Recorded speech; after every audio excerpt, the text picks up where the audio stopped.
వాసుకు హేమకు ఉన్నటువంటి సత్సంబంధాలపైన ఆ పార్టీకి ఇన్వైట్ చేసినటువంటి నేపథ్యం. ఎందుకంటే వాసు మీద అనేక కేసులు ఉన్నాయి.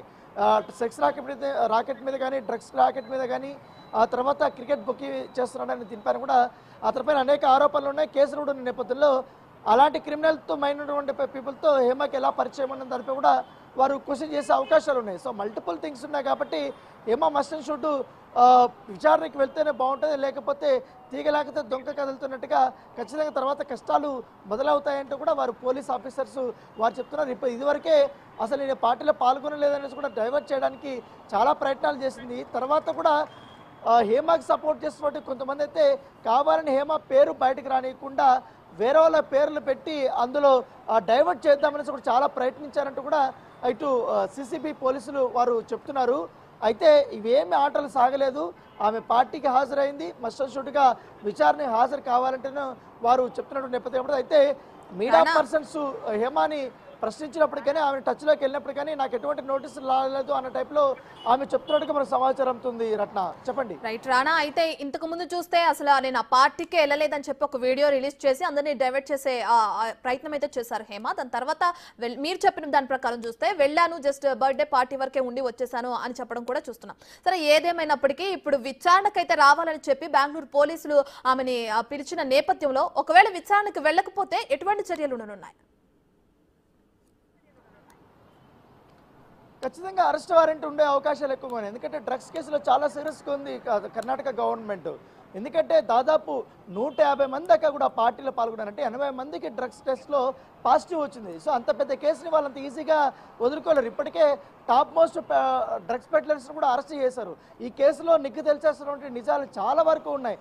ఈ సమయంలో ప్రతి ఒక్కరూ విచారణకి హాజరు కావాలి. నాట్ ఓన్లీ హేమతో పాటు మిగతా వాళ్ళందరూ హాజరు కావాలని చెప్తున్నారు. హేమకే సపరేట్గా ఏం చెప్పట్లేదు కాబట్టి తను కూడా దాంట్లో ఉంది, తను కూడా పాజిటివ్ ఉందనేసే ఉద్దేశంతోనే వాడు చెప్తున్నారు. కాకపోతే తను మాత్రం ఈ కేసు నుండి ఎలా తప్పించుకోవాలన్న దానిపై కూడా లీగల్ ఒపీనియన్ తీసుకుంటుంది. పైగా కొంతమందికి తను నోటీసులు పంపిస్తారంటూ కూడా సన్నిహితుల వద్ద చెప్తున్నట్టుగా మనకు సమాచారం అందుతుంది. ఒకవేళ కానీ నిజంగానే ఆమె నోటీసులు మాత్రం పంపించి లీగల్ ఒపీనియన్ తీసుకొని విచారణ హాజరు కాకపోతే మాత్రం చాలా కష్టాలు పడే అవకాశాలు ఎక్కువ ఉన్నాయి. గతంలో కూడా సినీ సెలబ్రిటీస్ డ్రగ్స్ కేసులో వారు ఇరుక్కుపోయినప్పుడు ఇటు ఏజెన్సీలు ఈడీ కానీ అలాగే ఎక్సైజ్ శాఖ కానీ ఎవరైనా కానీ నోటీస్ ఇచ్చినప్పుడు వారు మస్ట్ అండ్ షుడ్గా డేట్ వచ్చినప్పుడు వాళ్ళు విచారణకు హాజరయ్యారు. వారు ఎన్ని గంటల పాటు ప్రశ్నించినా కూడా వారికి తెలిసినటువంటి ఆన్సర్ కానీ వాళ్ళకి తెలిసినటువంటి వివరాలన్నీ కూడా అక్కడ తెప్పారు.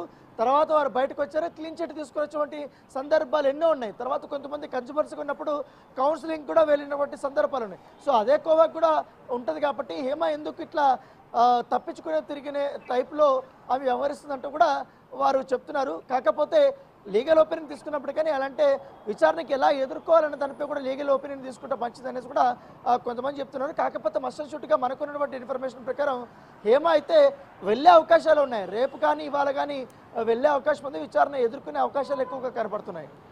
రైట్ రానా, థ్యాంక్ యూ రానా.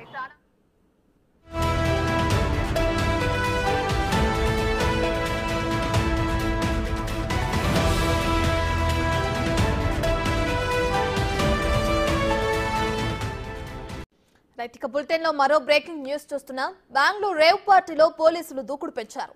పార్టీలో డ్రగ్స్ వాడినట్లు తేలిన వారందరికీ నోటీసులు అందజేశారు. నటి హేమ బ్లడ్ శాంపిల్స్ లో డ్రగ్స్ వాడినట్లు పాజిటివ్ వచ్చిందని బెంగళూరు పోలీసులు తెలిపారు. దీంతో ఆమె ఇవాళ విచారణకు హాజరు కావాలని నోటీసులు అందించారు. అయితే బెంగళూరు పోలీసులు చెప్పిన దాంట్లో నిజం లేదంటున్నారు హేమ. రేవ్ పార్టీలో తాను పాల్గొనలేదు అంటున్నారు. తన పేరు బయటపెట్టిన బెంగళూరు పోలీసులతో న్యాయ పోరాటం చేస్తున్నానని తెలిపారు. వీడియోలలో చూపిస్తున్న వైట్ డ్రెస్ అమ్మాయి తాను కాదన్నారు. ఇక దీంతో హేమ ఇవాళ సిసిబి విచారణకు హాజరవుతారా లేదా అనే దానిపై ఉత్కంఠ నెలకొంది.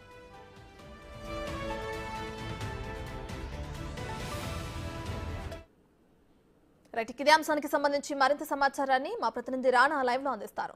సో రాణా, బెంగళూరు రేవ్ పార్టీలో అటు నటి హేమ ఉన్నట్లు అక్కడున్న బెంగళూరు పోలీసులు చెప్పారు. దానికి సంబంధించి హేమ నేను కాదు అన్నారు. ఏదేమైనప్పటికీ బ్లడ్ శాంపిల్స్ లో మాత్రం ఆమె డ్రగ్స్ తీసుకున్నట్లు తెలియదు. దీనికి సంబంధించి విచారణకు హాజరవుతారా లేదా, దీనికి ఎలాంటి డీటెయిల్స్ ఉన్నాయి మీ దగ్గర? ఈరోజు ఉదయం 10 గంటల నుంచి కూడా సీసీపీ కార్యాలయంలోనే ఈ యొక్క విచారణ అనేది స్టార్ట్ కాబోతుంది. ఆల్రెడీ అందరికీ కూడా నోటీసులు అందాయి కాబట్టి ఆ నోటీసులు అందుకున్నటువంటి వారందరూ కూడా ఉదయం 10 గంటల నుంచి సాయంత్రం 6 గంటల వరకు కూడా విచారణలు అనేది పాల్గొనాలి. ఇప్పటికే 3-4 టీములు కూడా వారు ఏర్పాటు చేసుకున్నారు. వచ్చిన వారిని వచ్చినట్టుగా వారి నుంచి వివరాలు సేకరించడము, వీరు ఏం క్వశ్చన్స్ చేయాలనేది కూడా ముందుగానే ప్రిపేర్ అయ్యారు కాబట్టి ఆ క్వశ్చన్ చేసి వాళ్ళ దగ్గర ఆశించిన సమాధానం రాకపోతే వారిని అరెస్ట్ చేసే అవకాశాలు ఎక్కువగా ఉన్నట్టుగా మనకు సమాచారం అవుతుంది. దాదాపు 86 మంది అంటే ఇవాళ రేపు కూడా మస్టర్ షూట్గా వారు విచారణకి హాజరు కావాలంటుంది. కాకపోతే ఇప్పటికే ఆ టాలీవుడ్ నుంచి ఇటు అషురాయ్కిను ఇటు హేమాకి కూడా నోటీసులు అందాయనేసి కూడా ఇప్పటికే వార్తలు వస్తున్న నేపథ్యంలో అషురాయ్కి మాత్రం ఆల్రెడీ నోటీసులు వచ్చాయి. తాను మాత్రం విచారణకి హాజరు అవుతాననేసి కూడా తన సన్నిహితుల వద్ద చెప్తుంది. కాకపోతే హేమా దగ్గర మాత్రమే కాస్త ఉత్కంఠ అనేది కొనసాగుతుంది. నేను అసలు పార్టీకే పోలేనప్పుడు నా పేరు పోలీసులు చెప్పలేనప్పుడు నేను ఎందుకు విచారణ కావాలను, నాకెందుకు నోటీసులు వస్తాయనే టైప్లో ఇంకా తను చెప్తూనే ఉంది. పోలీసులు మాత్రం చాలా క్లియర్గా చెప్తున్నారు. కృష్ణవేణి అనే పేరుతో నటి హేమ ఆ పార్టీకి ఎంటర్ అయ్యారు. ఆమె పాత్ర అందులో ఉంది, ఆమె అందులో దొరికింది, ఆమె శాంపుల్స్ కూడా